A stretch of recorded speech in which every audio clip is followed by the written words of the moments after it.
Hello students, आता आपण आपल्या सिलेबसच्या एंडकडे आलेलो आहोत. सो आपला जो स्टॅच्युटरी अपडेट जो अवेलेबल आहे ICAIच्या वेबसाईटवरती, सो तुम्ही डाउनलोड करून घ्या. जर अवेलेबल असेल, शक्य असेल तर प्रिंटआउट काढून घ्या. सो अमेंडमेंट्स ज्या कव्हर केलेल्या आहेत त्या आता आपण वन बाय वन बघणार आहोत. पहिल्यांदा मी पेमेंट ऑफ टॅक्सचा टॉपिक ओपन केलेला आहे. So amendments in rule 87 of the CGST rules prescribing provisions relating to electronic cash ledger.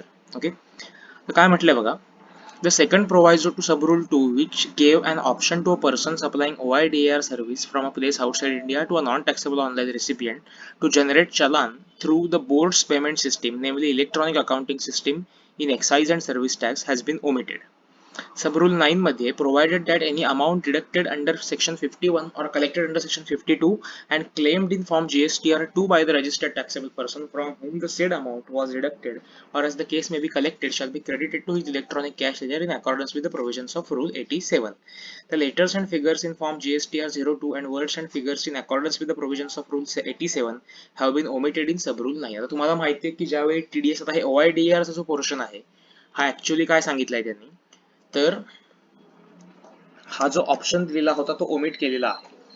म्हणजे एक्साइज किंवा सर्व्हिस टॅक्स सिस्टीम मधून चलन जनरेट करण्याचा जो ऑप्शन OIDAR सर्व्हिस प्रोव्हायडरला होता त्यांनी एक्झाम केलाय. आता ऍक्च्युअली आपण हा आपल्या सिलेबसच्या एक्सप्लेनेशन पार्ट मध्ये कुठेही बघितलेला नाहीये, पण त्याने तो रूल मध्ये दिलेला होता आणि अमेंडमेंट मध्ये कव्हर केलेला आहे. त्यामुळे ही कुठेतरी अमेंडमेंट नॉट सो इम्पॉर्टंट घेऊन घ्या तुमच्याकडे, कारण आपल्याला बेसिकली OIDARचे प्रोव्हिजन्स फार मोठ्या प्रमाणात किंवा इम्पॉर्टन्स लेवलला स्टडी करायला नाहीयेत. सेकंड थिंग जे आहे की तुमचा TDS किंवा TCS जो डिडक्ट होतो किंवा कलेक्ट होतो हा तुमच्या इलेक्ट्रॉनिक कॅश लेजर मध्ये डायरेक्टली जाऊन डिपॉझिट होतो. ओके, सो आता समजा मी एखाद्या ई-कॉमर्स ऑपरेटर थ्रू सप्लाय केला असेल तर ई-कॉमर्स ऑपरेटर माझ्याकडून 1% TCS कलेक्ट करतो आणि तो माझ्या कॅश लेजर मध्ये ऑटोमॅटिकली डिपॉझिट केला जातो. सो ते GSTR2 हे जे वर्डिंग आहे त्यांनी ओमिट केलं बिकॉज GSTR2 रिटर्न हा कधी ऑपरेटिव्ह झालाच नव्हता किंवा रिटर्न कधी प्रत्यक्षात आलाच नाहीये. त्यामुळे ते जे अमाऊंट आहे ती डायरेक्टली कॅश लेजर मध्ये डिपॉझिट होईल, GSTR2 मध्ये क्लेम केली जाईल हा त्यांनी शब्द काढून टाकलेला आहे. Okay, now refund of tax that has been paid wrongly or in excess by utilizing ITC. A new subrule 4A has been inserted in Rule 86 of the CGST rules to provide that where a registered person has claimed refund of any tax that has been paid wrongly or in excess through electronic credit ledger, the said refund is found inadmissible will be credited to his electronic credit ledger. So काय झालं की माझी output tax liability जी होती, suppose ती होती 1500 आणि ते मी bye utilising CGST, थोडं माझं आता रायटिंगच्या याला प्रॉब्लेम आहे तेवढं समजून घ्या. CGST 1500, SGST 1500, this was my output tax आणि माझं इनपुट टॅक्स क्रेडिट जे होतं ते होतं 2000. ओके, सो मी हे युटिलाइज केलं आणि माझ्याकडे बॅलन्स शिल्लक राहिला असणार 500 रुपीजचा. Okay, balance carried forward. ज्यावेळी मी पुन्हा एकदा रिटर्न सगळे रिवाइज केले, चेक केले, तेव्हा मला लक्षात आलं की अरे माझी आउटपुट टॅक्स लायबिलिटी 1500 नसून 1000 होती. पण प्रॉब्लेम काय झाला की मी 1500 रिपोर्ट केली असल्यामुळे हे जे 500 एक्सेस रुपीज होते, आता या ठिकाणी माझा ऍक्च्युअली बॅलन्स 1000 कॅरी फॉरवर्ड व्हायला हवा होता, पण तो फक्त 500 झाला कारण मी टॅक्स एक्सेस पे केला बाय युटिलायझिंग माय इलेक्ट्रॉनिक क्रेडिट लेजर बॅलन्स. असं जर झालं असेल आणि त्या ऑफिसरला जर पटलं तर या ठिकाणी तुम्हाला ऑफिसरकडे जाऊन सगळे डॉक्युमेंट्स व्हेरीफाय करायला लागतील. ही विल व्हेरीफाय तुमची नक्की आउटपुट टॅक्स लायबिलिटी 1000च आहे, 1500 नव्हती. आणि मग जर ते प्रूव्ह झालं की yes we are eligible for the said refund, it refund was admissible, then that excess 500 rupees which was excessly paid it will be credited again to the electronic credit ledger. So मला परत एकदा carry forward करायला 1000 rupees मिळतील. ते access जे काही माझे वाईप of झालेले होते, चुकून युटिलाइज झालेले होते, ते क्रेडिट लेजरला अगेन पोस्ट बॅक केले जातील. ओके, सो आपल्याला पेमेंट ऑफ टॅक्स मध्ये इतक्याच अमेंडमेंट सांगितलेल्या आहेत. Coming to returns part, returns मध्ये अमेंडमेंट नाहीये, दोनच अमेंडमेंट सांगितलेले आहेत. See person supplying OIDAR service is not required to furnish annual return and reconciliation statement. त्यांनी बेसिकली हे सांगितलेलं आहे की जो पर्सन OIDAR सर्व्हिस म्हणून रजिस्टर्ड झालेला आहे, सर्व्हिस प्रोव्हायडर म्हणून, की जो आउटसाइड इंडियातून नॉन टॅक्सेबल ऑनलाईन रेसिपिएंटना सर्व्हिस प्रोव्हाइड करतो, त्यांना अॅन्युअल रिटर्न आणि रिकन्सिलिएशन स्टेटमेंट फर्निश करण्याची आवश्यकता नाही. इतकीच अमेंडमेंट आहे. Okay, Now form GSTR 3B to be treated as return furnished under section 39 of CGST Act. आता हे काय आपण एकदा वाचून घेऊया. Section 39 subsection 1 of the CGST Act prescribes a monthly return in form GSTR 3 for every registered person other than input service distributor, a non-resident taxable person, a composition taxpayer, person deducting tax at source, person collecting tax at source, and electronic commerce operator and supplier of OIDAR services. However, filing of GSTR 3 has been deferred by GST Council. So Rule 61 subsection 5 of CGST rules provided that where the time limit for furnishing details in form GSTR 1 under section 37 has been extended and the circumstances so warrant, Commissioner may by notification specify the manner and conditions subject to which return shall be furnished in form GSTR 3B. The said rule has been amended with effect from 1st July 2017 to specify that the return in form GSTR 3B is the return under section 39 subsection 1, and that where a return on GSTR 3B is furnished by a person, then such person shall not be required to furnish return in form GSTR 3 again. तुम्हाला मी हे सगळं सांगितलं होतं returns जेव्हा आपण study केले होते तेव्हा की काय झालं होतं की GSTR 1 फर्स्टली फाईल करायचा, मग सगळ्यांचं ऑटो पॉप्युलेशन चेक करायचं GSTR 2A मध्ये, मग GSTR 2 फाईल करायचा which will be details of input tax credit, आणि मग ह्या दोन्ही मधलं रिकन्सिलिएशन झालं की तुम्ही GSTR 3 फाईल करायचा where you will be paying taxes. म्हणजे GSTR 1 to 3 मेकॅनिझम कधी प्रत्यक्षात आलंच नाही. त्याच्यामुळे गव्हर्नमेंटने एक सबस्टिट्यूट आणला GSTR 3B, जे GSTR 3B हा समरी रिटर्न असेल ज्यात तुम्ही output tax liability in one line, input tax credit in one line, again exports need rated supplies in one line, असे वन लाईन डिटेल्स सबमिट कराल आणि तुम्ही टॅक्सचं पेमेंट कराल. So 3B is nothing but a recovery return for government. आता हा return जो होता हा रूल्स मध्ये प्रिस्क्राईब होता की जर GSTR 1 जर का एक्सटेंड करावा लागला तर त्याच्याऐवजी कमिशनरने GSTR 3B हा रिटर्न नोटिफाय करावा. त्यामुळे काही लॉयर्सनी असं आर्ग्यू केलेलं होतं की सेक्शन 39च्या अंडर, कारण पुढे इनपुट टॅक्स क्रेडिटला रिफंडसाठी प्रोव्हिजन्स काय आहेत, सेक्शन 39च्या अंडरचा रिटर्न फाईल करायला पाहिजे. तुम्ही जे सेक्शन 16च्या हे बघितल्या कंडिशन्स, तर return under section 39 is to be filed. Okay, so काही लॉयर्सने असं आर्ग्यू केलेलं होतं की 3B हा रिटर्नच नाही because it is not prescribed under section 39. तो 39च्या अंडर प्रिस्क्राईब केलेला नाहीये. मग त्यांनी रेट्रोस्पेक्टिव्हली अमेंडमेंट केली की ओके तुम्ही म्हणताय नाहीये पण ऍक्च्युअली तोच रिटर्न आहे. So we are retrospectively rectifying the same that GSTR 3B is return furnish under section 39. So section 39चं रिटर्न म्हणजेच GSTR 3B. आता ही अमेंडमेंट जी आहे ती ऍक्च्युअली 9 ऑक्टोबर 2019 लाच झालेली आहे. त्यामुळे ऍक्च्युअली आपल्या सिलेबसचा तो पार्ट होता. त्यामुळे आपण तुम्हाला जर आठवत असेल तर रिटर्न्स हा टॉपिक बघताना सेक्शन 39च्या रिटर्न्स नाही, सेक्शन 39च्या अंडरचे रिटर्न्स म्हणूनच GSTR 3B स्टडी केलेला होता. GSTR 3B, GSTR 4. त्याच्यामुळे तुम्हाला हे काही वेगळं वाटणार नाही, but this was the background behind the same की असं आर्ग्युमेंट केलं गेलं की GSTR 3B हा व्हॅलिड रिटर्नच नाहीये कारण तो 39च्या अंडर प्रिस्क्राईब नाही. मग गव्हर्नमेंटच्या लक्षात आलं की ओके ड्राफ्टिंग मधली काहीतरी एरर होती, ते रेक्टिफाईड इट रेट्रोस्पेक्टिव्हली. त्यांनी 1 जुलै 2017 पासूनच ती चूक सुधारून घेतली and they said that now it is return. आता तुमचं काय म्हणणं आहे सांगा.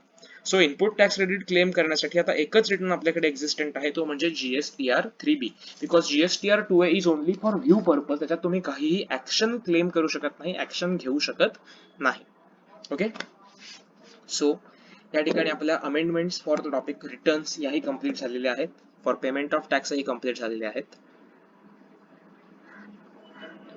Now come to chapter 8 tax invoice, credit notes and debit notes. मी थोडा रिव्हर्स सिक्वेन्स मध्ये जातोय बिकॉज स्टार्टिंगचे जे काही पॉईंट्स आहेत हे मी तुम्हाला होमवर्कसाठी देणार आहे. काही पॉईंट्स तुम्ही वाचायचे आहेत, काही त्याच्या डाऊट्स असतील तर तुम्ही मला विचारणार आहात.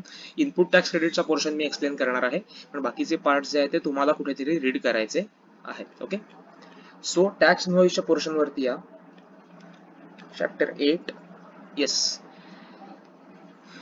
special provisions pertaining to tax invoice for services by way of admission to or exhibition of cinematograph films in multiplex screens. A registered person has an option to issue consolidated tax invoice for supplies at the close of each day where the value of goods or services of supplies is less than 200. Recipient is unregistered and does not require tax invoice. हे आपण सगळं बघितलं होतं. Okay, with effect from 1st September 2019, fourth proviso to Rule 46 has been amended to disallow this option to a supplier engaged in making supply of services by way of admission to exhibition of cinematograph films in multiplex screens. So आता समजा एखाद्या multiplex screen मध्ये 180 rupees ticket आहे, तर त्याला आधी option असा available होता की ओके 200 रुपीज पेक्षा व्हॅल्यू ऑफ सप्लाय कमी आहे. येस, रेसिपियंट अनरजिस्टर्ड आहे. ऑब्व्हियसली मल्टिप्लेक्स मध्ये बघायला येणारा माणूस कारण हे काही in the course of furtherance of business नसतं. सो तो ऑब्व्हियसली अनरजिस्टर्ड असणार आहे. त्यांना टॅक्स इनव्हॉइस रिक्वायर्ड असतंच असं नाही.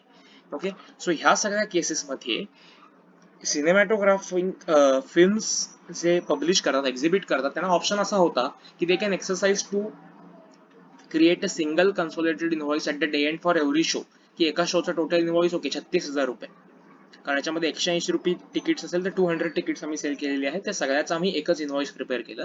हा ऑप्शन सिनेमॅटोग्राफिक फिल्म्सना डिनाय केलेला आहे. Okay, so further we effect from rule 1st September 2019, a new sub rule 4A has been inserted in rule 54. Accordingly, a registered person who is supplying services by way of admission to exhibition of cinematograph films in multiplex screens shall be required to issue electronic ticket.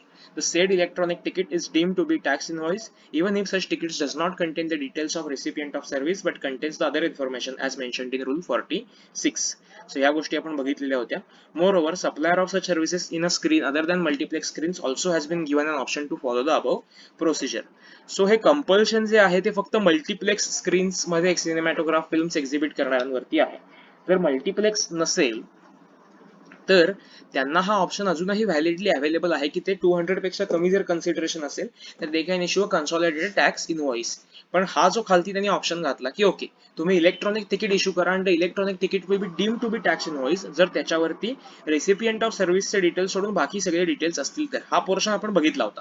Okay, so आपण जसं बघितलं की काही ठिकाणी काही goods transport एजन्सीच्या केसमध्ये additional details mention करायला लागतात किंवा पॅसेंजर ट्रान्सपोर्टसाठी तुम्हाला एक्झम्पशन दिलेलं होतं सिमिलर पद्धतीने. तसंच मल्टीप्लेक्स स्क्रीन्सचे जे एक्झिबिटर्स आहेत त्यांना सांगितलेलं आहे की तुम्ही इलेक्ट्रॉनिक तिकीट जनरेट करा आणि electronic ticket will be deem to be tax invoice. बाकी सगळे डिटेल्स त्याच्यावर असले पाहिजेत, फक्त त्याच्यावरती रेसिपियंटचे ऍड्रेस रेसिपियंटचे डिटेल्स असणार नाही, ते नसले तरीही चालतील. ते तिकीट म्हणजेच टॅक्स इनव्हॉइस आहे असं कन्सिडर केलं जाईल. हा जो ऑप्शन आहे की तिकीट हेच इनव्हॉइस हा जनरल थिएटर्सना सुद्धा अवेलेबल केलेला आहे. ओके, सो नीट लक्षात घ्या, कंपल्शन जे आहे इनव्हॉइस इश्यू करण्याचा म्हणजे कन्सोलिडेटेड इनव्हॉइसचा ऑप्शन नाकारलेला आहे, तो फक्त मल्टीप्लेक्स स्क्रीन्स मध्ये फिल्म डिस्ट्रीब्यूट एक्झिबिट करणाऱ्यांसाठी आहे. पण तिकीट म्हणजेच इनव्हॉइस असा जो ऑप्शन सांगितला की ज्याच्यावरती बाकी सगळे डिटेल्स तुम्ही एंटर करा पण त्याच्यावरती रेसिपियंटचे डिटेल्स नसले तरीही ते व्हॅलिड इनव्हॉइस ट्रीट केलं जाईल. हा ऑप्शन मात्र मल्टीप्लेक्स स्क्रीन्स आणि अदर दॅन मल्टीप्लेक्स स्क्रीन्स दोन्हीसाठी अवेलेबल केलेला आहे. Okay, now second amendment, I think it is last amendment, त्याच्यामध्ये नंतर आहे नाही, ई इनव्हॉइसिंगचे प्रोव्हिजन्स आहेत आणि ई-वे बिलचे रिलेटेड 2 अमेंडमेंट आहेत. Okay, so validity of e-way bill in case of multimodal shipment which is at least one leg involves transport by ship. So multimodal shipment म्हणजे काय, तर कुठेतरी मी मुंबईवरून गुड्स पाठवतोय चेन्नईला, तर मुंबई टू गोवा ते जातात शिपने आणि मग गोवा टू चेन्नई ते जातात बाय फ्लाईट और बाय रोड. सो एक लेग त्याचा जो आहे, एक लिंब जे आहे, एक सेगमेंट जो आहे, हा ट्रान्सपोर्टेशन बाय शिप होत असलं तर त्यासाठी हे ऍप्लिकेबल आहे. Okay, so 138 Rule 138 Sub-Rule 10 of CGST rules provides validity period of e-way bill for over-dimensional cargo and for cases other than over-dimensional cargo. The Sub-Rule 10 of Rule 138 has been amended to also provide validity period of e-way bill for multimodal shipment in which at least one leg involves transport by ship. So ज्या ठिकाणी distance within the country काय सांगितलं 100 kilometre पर्यंत 1 day in case of over-dimensional cargo or multimodal shipment in which at least one leg involves transportation by ship. Okay, so ज्या ठिकाणी 20 किलोमीटरचे over dimensional cargo होतं जे आपण बघितलेलं होतं. So again over dimensional cargo जर असेल तर 20 किलोमीटर्सचीच लिमिट ठेवलेली आहे आणि other than over dimensional cargo असेल तर 100 किलोमीटर लिमिट आहे. पण त्यामध्ये त्यांनी बाय शिप म्हणजे multimodal transport where one leg is by ship हेही क्लॉज इन्सर्ट केलेला आहे. तुम्ही जो चार्ट बघितला त्याच्यामध्ये प्रत्येक क्लॉज मध्ये मल्टीमोडल ट्रान्सपोर्टचा जो क्लॉज आहे तो इन्सर्ट केलेला आहे. थोडक्यात जर का ओव्हर डायमेन्शनल कार्गो नाहीये आणि जर शिपने ट्रान्सपोर्ट केलं जात आहे तर 100 किलोमीटर साठी ई-वे बिल 1 डे पर्यंत व्हॅलिड राहील. म्हणजेच थोडक्यात त्या टायमिंग मध्ये आमचं शिप किंवा आमची कन्साइनमेंट डेस्टिनेशनला पोहोचली पाहिजे. सपोज 97 किलोमीटरचं डिस्टन्स आहे तर ई-वे बिल 1 दिवसासाठी व्हॅलिड राहील. ओके, किंवा जर 102 डेजचं किलोमीटरचं डिस्टन्स आहे तर ई-वे बिल 2 दिवस व्हॅलिड राहील. तर 199 किलोमीटरचं डिस्टन्स आहे तर ई-वे बिल 2 दिवस व्हॅलिड राहील. जर 203 डेज किलो डिस्टन्स असेल तर ई वे बिल 3 दिवस व्हॅलिड राहील. ओके, सो त्या जितके दिवस ई वे बिल व्हॅलिड आहे तितक्या टायमिंग मध्येच ती कन्साइनमेंट डेस्टिनेशनला पोहोचणं आवश्यक असतं. हे मुळात व्हॅलिडिटीचा इम्पॉर्टन्स आहे. त्यांनी ऍडिशन काय केलं, त्यांनी ट्रान्सपोर्ट बाय शिप जे आहे ते प्रत्येक ठिकाणी इन्सर्ट केलेलं आहे. इतकाच फरक आहे. Okay, now come to clause 3, manner of issuing e invoice. So actually e इनव्हॉइसेसच्या प्रोव्हिजन्स ज्या आहेत त्या अजूनही ऍक्टिव्ह झालेल्या नाहीयेत. सो आय डोंट थिंक की ते आपल्या आता सिलेबसचा पार्ट होतील. सो ही जी अमेंडमेंट आहे ती तुम्ही रीड करून ठेवा, पण त्याचा रिलेव्हन्स आपल्या एक्झामसाठी असणार नाहीये.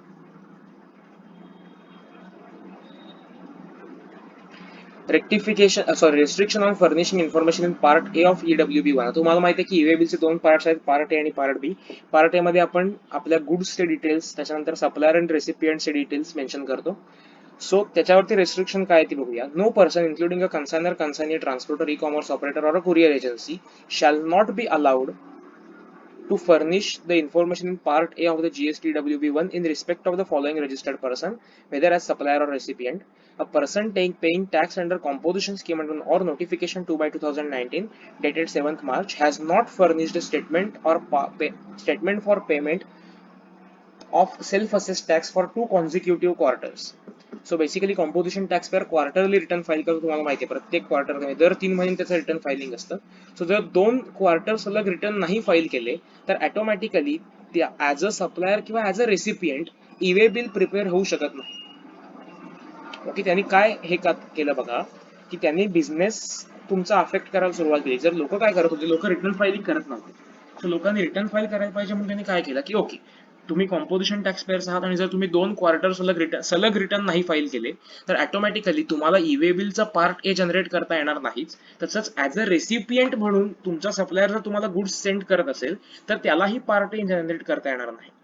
म्हणजे सप्लायर काय म्हणेल की कॉम्पोजिशन टॅक्स पेअरला की तुम्ही रिटर्न नाही फाईल केलं, सो मी तुम्हाला ई वे बिल जनरेट करू शकत नाही आणि without E way bill transport करणं हे इलिगल आहे, त्याच्यामुळे मी तुम्हाला आता कन्साइनमेंट पुढची पाठवू शकत नाही. सो ऑटोमॅटिकली आपला परचेस रेस्ट्रिक्ट झाला, तसंच आपला आउटवर्ड सप्लाय पण रेस्ट्रिक्ट झाला. त्याच्यामुळे जर तुम्ही 2 tax periods 2 consecutive quarters return नाही फाईल केले तर तुमचं E way bill automatically block होऊ शकतं. तुम्हाला पार्ट ए फिलच करता येत नाही आणि पार्ट ए फिल होऊ शकत नाही तोपर्यंत ई वे बिल जनरेटच होऊ शकत नाही. सो कॉम्पोजिशन टॅक्स पेसाठी 2 कॉन्झिक्युटिव्ह क्वार्टर्स आहेत. तसंच रेग्युलर स्कीमच्या अंडर जर टॅक्स पे केला असेल तर फॉर 2 कॉन्झिक्युटिव्ह मंथ्स असं म्हटलेलं आहे. Or person paying tax under regular scheme has not furnished GSTR1 for any 2 months or quarters as the case may be. So त्याने कुठचेही 2 महिने रिटर्न फाईल नाही केलेत, म्हणजे कुठचे GSTR3B हा रिटर्न फाईल नाही केलाय किंवा सलग 2 GSTR1 जे आहेत 2 मंथ्स किंवा 2 क्वार्टर्स, कारण GSTR1 आपण बघितला होता की अबव 1.5 करोड असेल तर आपण मंथली फाईल करतो, बिलो 1.5 करोड असेल तर आपण क्वार्टरली फाईल करतो. सो त्या केसमध्ये जर आपला GSTR1 हा सलग 2 GSTR1 एकदा मंथली असतील किंवा मग क्वार्टरली असतील ते फाईल नसतील केलेले, किंवा मग GSTR3B रिटर्न्स 2 कॉन्झिक्युटिव्ह मंथसाठी फाईल केले नसतील तर ऑटोमॅटिकली तुमचं ई वे बिलचा पार्ट हे तुम्हाला फिलच करता येणार नाही ऍज अ सप्लायर और ऍज अ रेसिपियंट. म्हणजे तुमचे सप्लायर तुम्हाला गुड्स सेंड करू शकत नाहीत आणि तुम्ही तुमच्या कस्टमर्सना गुड्स सेंड करू शकत नाही. सो इनवर्ड आउटवर्ड सप्लाय दोन्ही अफेक्ट होतो. त्यामुळे लोक ऑटोमॅटिकली रिटर्न भरायला प्रोव्होक होतात आणि म्हणून त्यांनी ही अमेंडमेंट आणलेली आहे. तर ह्याच्यात त्यांनी पुन्हा एक प्रोव्हायझो टाकलाय किंवा एक सब क्लॉज टाकलाय. However commissioner, jurisdictional commissioner may on the receipt of an application from registered person prescribe form on sufficient cause being shown and for reasons to be recorded in writing by order in prescribed form allow the furnishing of said information in part A for GSTWB1 subject to prescribed conditions and restrictions. An order rejecting said request shall not be passed without giving the said person opportunity of being heard. The permission granted or rejected by the Commissioner of State Tax or Commissioner of UT Tax shall be deemed to be granted as the case may be rejected by the commissioner. So त्यांनी काय सांगितलंय की समजा असं झालं की माझं E way bill block झालं, मी रिटर्न्स नाही फाईल करू शकलो आणि आता ऍक्च्युली पोझिशन अशी आहे की ऍक्च्युली आय एम इल, माझे हेल्थ वाईज मी ऍक्च्युली हॉस्पिटलाइज केलेलं आहे, और certain there are certain conditions which are beyond my control.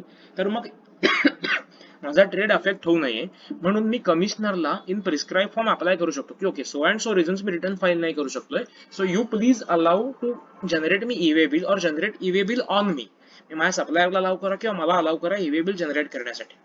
So जर कमिशनरला ते पटलं की ओके सफिशियंट कॉजेस आहेत आणि जेन्युइनली काहीतरी प्रॉब्लेम आहे, so commissioner can accept that application and give order so that you can now generate e way bill.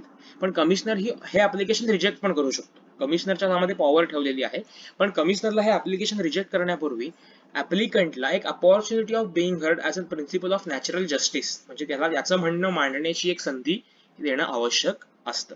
So यांनी एक याच्यावरती व्हाया मीडिया काढून ठेवलाय की ओके, जर त्या रिटर्न्स फाईल केल्यानंतरच जर ओपन होणार असलं तर त्यांना रिटर्न फाईल करायला लागतील. पण ओके, आता रिटर्न फाईल करणं पण पॉसिबल नाहीये, काहीतरी प्रॉब्लेम आलाय, user ID password miss out झाले, सिस्टीम प्रॉब्लेम आहे, टेक्निकल फेल्युअर आहे, किंवा आता कोविडमध्ये सुद्धा प्रॉब्लेम जनरेट झाले होते. मग त्या केसमध्ये त्यांनी सांगितलं की तुम्ही कमिशनरला अप्लाय करा. कमिशनरने सांगितलं की ओके, मला हे रिझन्स पटतायत, I feel that this person is genuine and त्याला काहीतरी प्रॉब्लेम आहे म्हणून तो हे रिटर्न फाईल नाही करू शकलाय, आणि commissioner can allow you to generate e way bill. Generate e way bill म्हणजे part A of the e way bill तुम्ही फर्निश करू शकाल, असं कमिशनर ऑर्डर पास करू शकतो. पण जर कमिशनरला ती ऑर्डर रिजेक्ट करायची असेल तर ऑब्व्हियसली त्याला समोरच्या पार्टीचं म्हणजे ऍप्लिकंटचं म्हणणं ऐकून घेण्याची संधी त्याला दिली पाहिजे. आणि ऑब्व्हियसली क्रॉस पॉवर ज्या त्या दिलेल्या आहेत, म्हणजे जर का ज्युरिस्डिक्शन हे स्टेट डिपार्टमेंटच्या अंडर असेल तर स्टेट डिपार्टमेंट रिजेक्ट केलं म्हणजे सेंट्रलने रिजेक्ट केल्यासारखंच आहे. ओके, सो ते परत दोन दोन ठिकाणून रिजेक्शन किंवा दोन्ही ठिकाणी ऍप्लिकेशन करण्याची गरज नाहीये. सो या ठिकाणी आपला टॅक्स इनव्हॉइस, डेबिट नोट्स आणि क्रेडिट नोट्स हाही पार्ट संपला. याच्या पुढचा पार्ट जो आहे तो आपण नेक्स्ट लेक्चरमध्ये रेकॉर्ड करूया.